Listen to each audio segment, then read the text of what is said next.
I got 14 million views on this video on Instagram. I wanted you guys to just watch me do this style just to see how I achieved the look and to see why I also got 14 million views.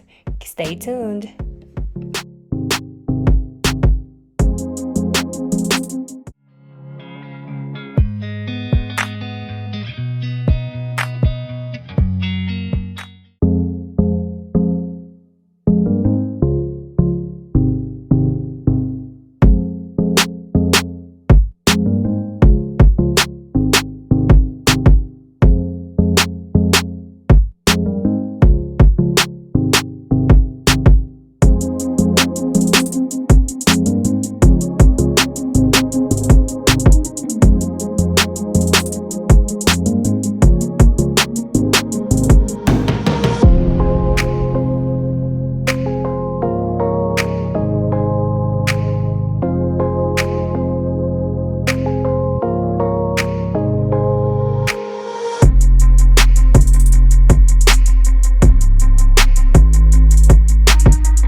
Okay, guys, so here is the part where I ended up getting 14 million views on Instagram.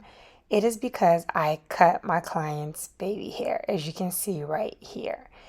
Guys, it's not even that much hair, first of all. Second of all, this is something that she requested. This is something that she wanted.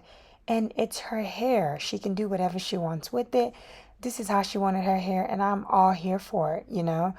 I'm definitely one of those stylists that don't believe that you should braid every single hair into the braids. I do think leaving out hair is okay because that's just less tension on your edges. You know, this is why a lot of people don't have edges because they want to braid everything up. I think you're better off leaving some edges out and laying it down versus braiding everything up and then ending up with bald spots. And she just wanted hers trimmed a little bit so that it's not all long. And I'm here for it. I think I'm here for whatever people want, whether you want it long, short. That is your choice. However, you people should just relax and stop trying to drag me for cutting her edges because she requested that this be done. Okay? Thank you.